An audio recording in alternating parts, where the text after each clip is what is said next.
reportedly told a friend, "It felt cold, like God had left before Donnie did." Whether Donnie's end was psychological, supernatural, or spiritual rebellion, one truth still haunts every person who loved him.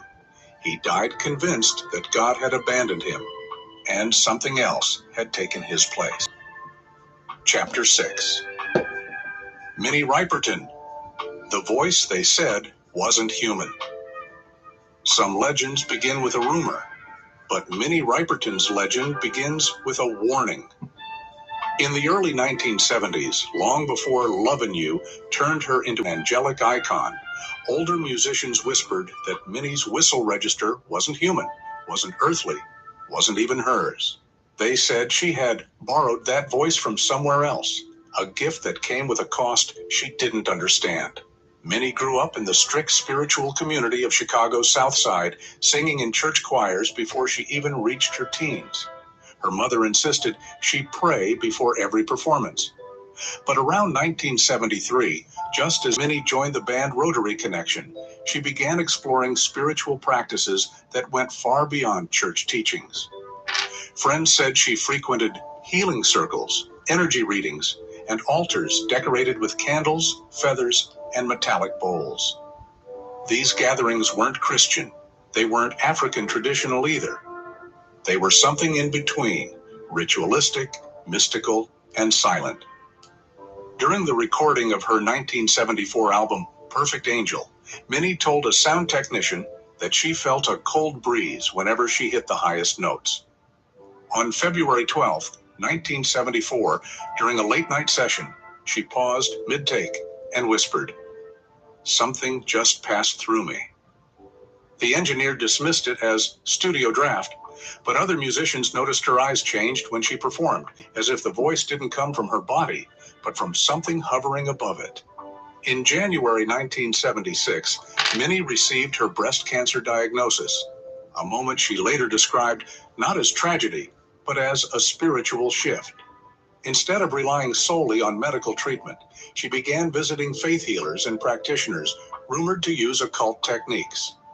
One Chicago healer who worked with Minnie claimed she asked, "Is my gift from God or someone else?" The healer refused to answer.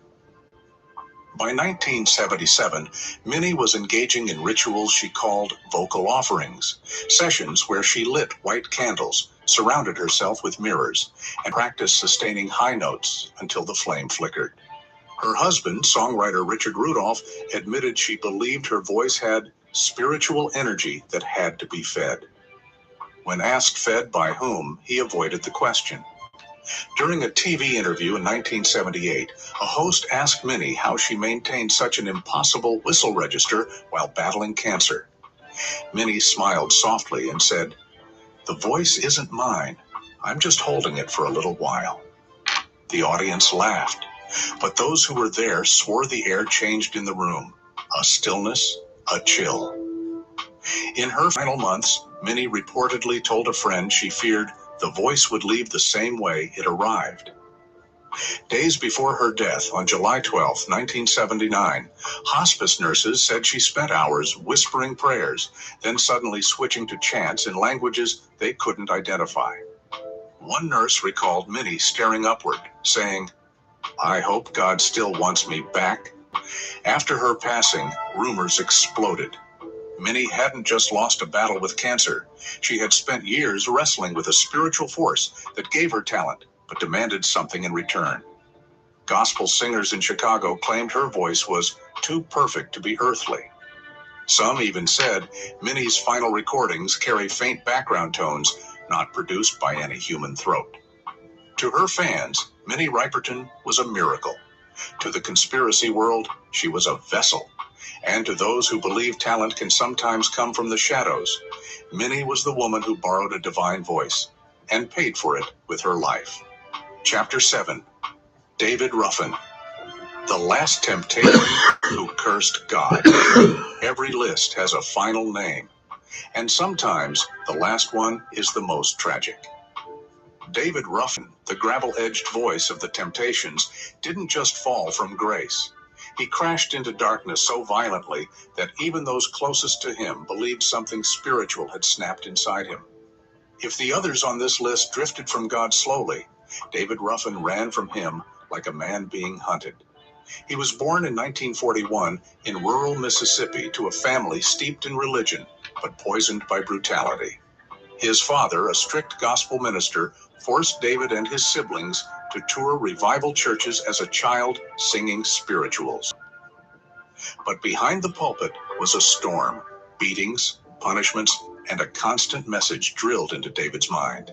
Sin is everywhere, and God is always watching. As an adult, David described his childhood as a cage built from Bible verses. He rebelled the first chance he got. When he joined the Temptations in 1964, the church lost him for good. Fame entered his bloodstream faster than gospel ever had, and by 1966, cocaine joined it. Members of the group recalled nights when David would stare into dressing room mirrors and whisper, "I don't want God watching me tonight." At first, they laughed it off, but as David's addictions deepened, the laughter died. His relationship with God wasn't just broken, it was inverted. During the 1968 tour, David snapped at Otis Williams during a prayer circle, shouting, "Stop calling his name, you don't know what he's done to me." No one forgot that. By 1970, David had fully abandoned any trace of his religious upbringing. He began visiting fortune tellers in Detroit, carrying talismans in his pockets, and wearing chains he claimed protected him from divine anger. Tammy Terrell, the love of his life, once confided to a friend that David would wake up screaming that the Lord was after him. After her death in March 1970, David unraveled completely. He told his brother Quincy, "God punished me by taking her." It was the moment even his family believed David had crossed into spiritual despair. The downward spiral accelerated through the 1970s. Arrests, overdoses, violent outbursts, all punctuated by strange, almost ritualistic behavior. A studio engineer recalled David refusing to record unless the room's lights were dimmed to match the color of his demons. At a 1974 session, he burst into tears, saying, "God cursed my voice. He gave it, and then he took it back." His voice did falter that year, cracking on songs he once glided through. Doctors blamed strain. David blamed God. He spent the 1980s drifting between short-lived comebacks and long nights in drug houses. Friends said David often talked about escaping judgment, claiming churches stared at him when he walked by. In 1987, after a failed tour, he told his daughter that he felt damned. These weren't metaphors. David Ruffin genuinely believed he was living under the weight of a divine curse. Then came June 1st, 1991, the day that sealed his legacy in tragedy. After a night of heavy drug use in Philadelphia, David collapsed. But it was what happened after that sparked decades of conspiracy whispers. His body was dropped at the entrance of the hospital of the University of Pennsylvania by someone who never identified himself. David was already unconscious. Some reports claimed he was cold to the touch. Others said paramedics found him clutching a crucifix chain he hadn't worn in years. Officially, the cause was cocaine. But gospel elders in Detroit said David died because he kept daring God to strike him. At his funeral, the choir didn't sing the hymns he grew up performing. Instead, they chose secular songs, a symbolic erasure of the church connection David spent his life rejecting. When the pastor tried to speak about forgiveness, family members said the lights flickered. What's going on?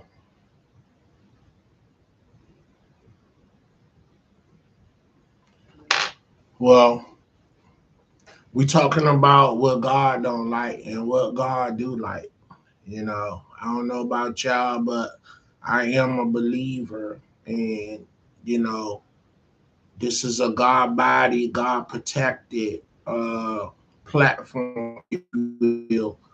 And I'm just um just talking to people that are God body and God minded, and so this is why I did this live, and it's about change your ways, get right with God, because you don't know when your day or when your time is coming, and you know you want to be on the right side of things, when your time is up, when your journey is up. And it is what it is, no more, no less. And you know,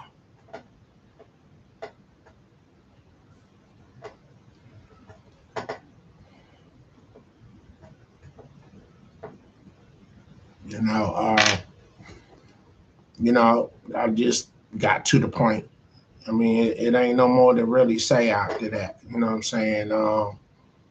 I am a believer because God done showed me miracles in my life. I know that I couldn't have made it to 55 years without God having a hand on me and having a shield over me, directly, and I pray for my family, my friends, and, and, you know, just especially on a black man, in this world of today, the deck is always stacked against you, and you alone can't fight the battle of life itself, the way the structure is set up. So you a fool if you're not connected with the Almighty and ask for His protection. You just a fool. That's just what it is. I can't give it to you no more, no better than that. You know what I'm saying? And God wants you to visit the house. I'm planning to go to service today because I just feel like it. God and gave me so many blessings just in this week, in the last couple of weeks. Things that need to be done, or taken care of, and I was worrying, and then I just started praying, and I got strength from that prayer. And whatever that was on my mind that was bothering me, you know, after I finished praying, I said, okay, I'm gonna put it in God's hand, and God helped me straighten out whatever that was on my mind, or He saw to it that things got attended to that I was worrying about. So when they say give it to God, that's not, you know, a cliche. That's a real statement. You lean on God, you feel me? But work without faith, or faith without work, you don't see no blessings, and you're not going to get no blessings. You get what I'm saying? So, and people would say, well, what you mean by that? Okay, you got a job. Say like you got a job, whatever your employment is. No matter what is your occupation title, if you don't go to work, you don't get paid. If you don't perform your job duties, you're not going to get paid. So just having faith without the work being put behind it, God not going to reward you. It's just what it is. And what I mean by that is just having faith of a mustard seed, acknowledging God.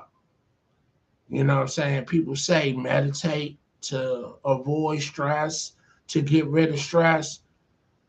You know, I don't know what type of meditation that other people do, but my meditation is praying.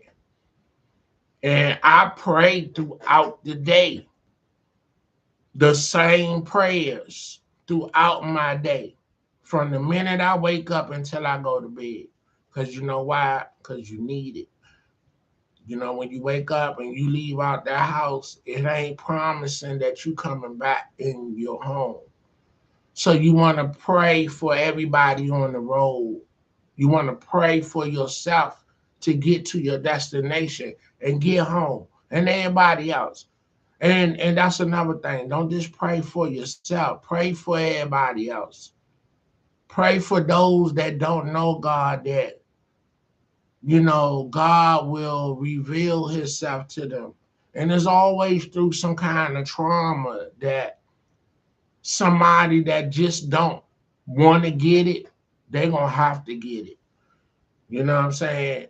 Say like you staring down the barrel of a gun. I guarantee the first words you're gonna utter is God help me. Trust me. Trust me. Trust me. I done been in that position a few times in my life growing up in DC. The old DC, Chocolate City, not the DMV. You know what I'm saying? DC, Chocolate City, the 80s, the Rayford Edmond era. You feel me? You know, and so I just like and I appreciate that there's a platform that I can come and just talk to whoever that need to hear some encouragement. You feel me? And you know what I'm saying? I ain't got nothing but some knowledge. I got stories from encounters in my timeline of my journey, and I want to help who coming behind me. You know what I'm saying? Whether you get it now or get it later. One thing about these videos is forever. You can go back and watch something that I said that was monumental or meaningful to you and get what you get from it. If you don't get nothing, then, I wasn't the messenger for you. And I encourage people to get on this platform that YouTube done set up or streaming in general. You know, you have something to say. Whether it ain't gotta be depressing, it ain't gotta be bad. As long as it's uplifting and positive, you know what I'm saying? I just think somebody just need to hear your perspective just because you can do it. If you talented, if you bear a talent, display it, and package it. And, like I said, you can own, you can do so much independently at this point. We're in the era in the timeline of life of independence. You don't need to go through a middleman to do what you love or you feel you love. You know what I'm saying? If you want to go big, then go all out. If you want that Grammy, you want that Oscar, then go all out. But if you're doing it for the love, this is the perfect platform for the love, you know. And for the love is just going to bring you notoriety, not fame and fortune, you know, uh, for the most part. You know what I'm saying? You'll get a little couple of dollars or whatever, but who knows? The first thing of anything that you need to do is to start the process. That's the hardest part of anything and everything is to start the process. You know what I'm saying? You know, I heard Joe Clare say, who's a radio personality in DC, TV personality and a comedian. Um, Nothing. He said nothing is easy, but everything is durable. Meaning, get used to things being hard. Get used to it because the better you deal with it, Like, for instance, something like getting up every morning. The older I get, it's hard to get up every morning. I don't care how much rest I get, it's hard to get up because as we age, our body, you know, we need the rest that we need. And to break that rest is hard, And I'm somebody, it take a long time for me to go to sleep. You know what I'm saying? And I need to watch TV till I drift off. And then when I'm really good and like sleeping like a baby sleep, it's time to get up. I rise early in the morning. You know what I'm saying? So repetition allow you to get used to anything. So anything hard that you feel is hard, you just got to get used to it. And then while you getting used to it, you got to figure it out how to make it comfortable as much as possible. And it is possible. Back in the day when I was in my 20s and 30s, and I'm talking about before marriage, you know, I would party like a rock star, like a rap star, you know, and party like a star. And I get my butt up and go to work, and I be dead ass tired. But that was my youth, holding me up. I can't do that at 55. I need my rest. You know what I'm saying? And you know, and I'm at the age where I've been there and done that. I ain't tripping off nothing.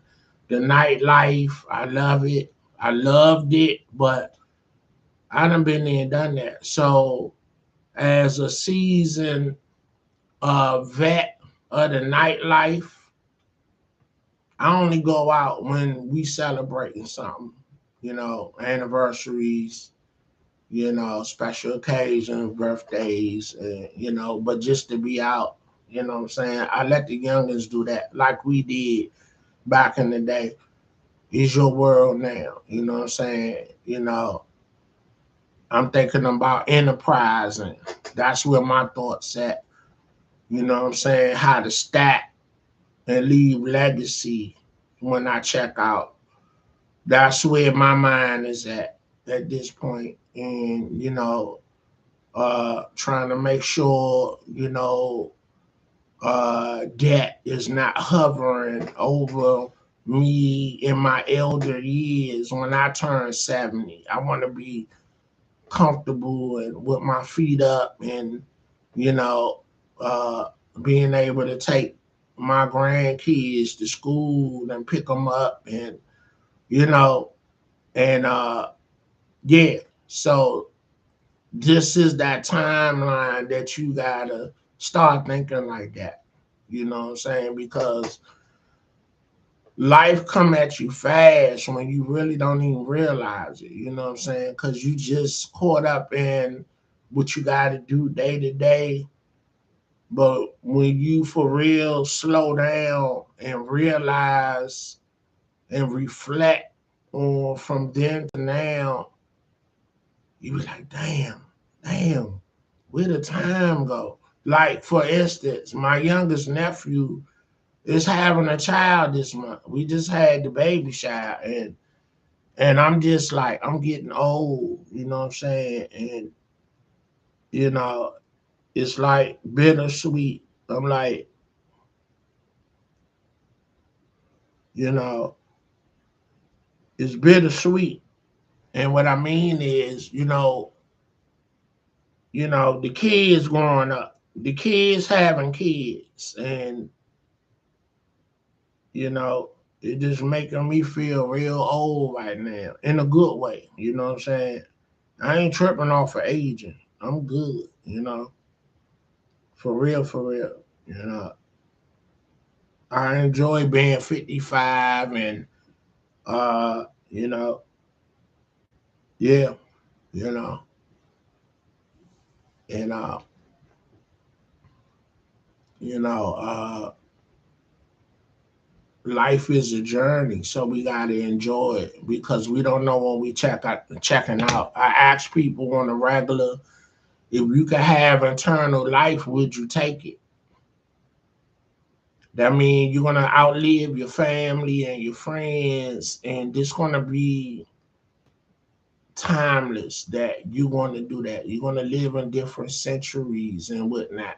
You know what I'm saying? And you know, would you want to do that? You know what I'm saying? And each day I have a different take on that. I would say yesterday and then no tomorrow because yeah, I want to live forever. I would like to live forever, but you know what I'm saying? That means you are living your family and everybody you love in this present time.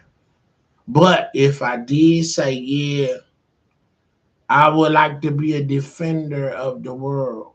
It's a movie that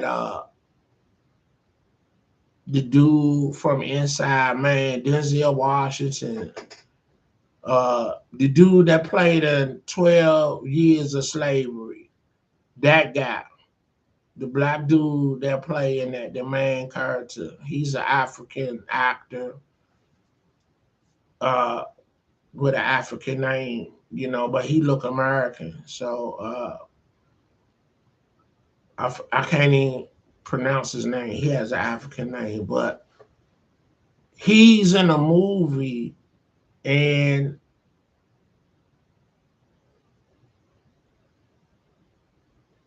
the I can't really explain it, but the bottom line is the gist of the movie is he is a leader of like humans that can't die and they travel timelines defending the world from destruction and people that want to destroy the world and humanity. So they're like a an elite, you know, defender type force of the world. So you know what I'm saying? Say like if we're being attacked in America, this elite force, this team will go and solve the problem. They'll go get them folks. Pretty much like I guess the special forces. This is like a special forces type of group, but he is the source to that. These people can't die, and they go through timelines in the world to defend humanity itself. So if I did have eternal life, that's what I would like to be doing. I would be hoping to be part of a team like that that would defend the world. You know what I'm saying? So find out what dude name is and look up whatever his name and say the movie he played in defending the world. And you I think it's something about saving the world, something or destroying the world, something. I don't know. I don't know. I'm gonna look it up. You know what? I don't know dude's name though. Hold on. Let me try to figure it out. And I need to keep that on deck so I can refer to it every time I refer to what I'm talking about. Cause I do that often.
Okay, his name is Chiwetel Adja Adjo Fortor. Adji Fortor.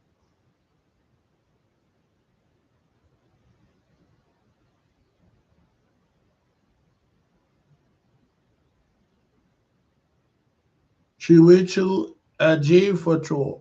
Adji Adji Ajofor. Chiwetel Ajofor. I know I'm saying it wrong, but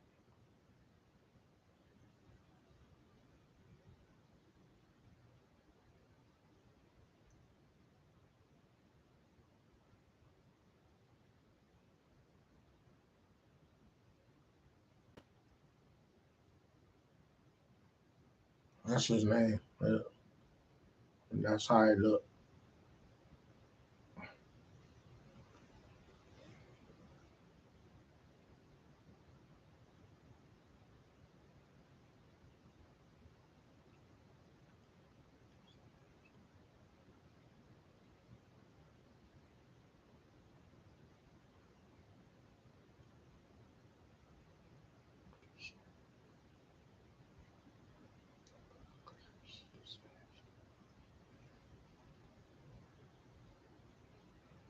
Okay, that movie is called Apocalypse Disaster 2012.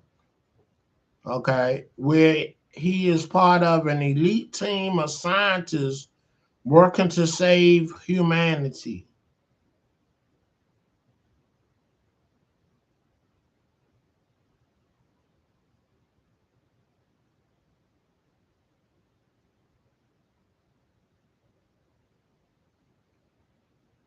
Yeah, yeah. But the sauce and the spin on that movie was these guys was immortal. They couldn't die. They had eternal life. It's like the gods chose these. They were chosen to fight humanity and defend the world, but in human form. They ain't had superhuman. Well, I guess they did because they couldn't die, But if they got shot, which some of them did, shit, they'll get up like it was nothing, like after a few minutes. So yeah, that's a good movie. Apocalypse Disaster, 2012. So yeah, check that out. So I would like to be on that tip. You know what I'm saying? And you know, but stay prayed up, man. God got you for real. And you know,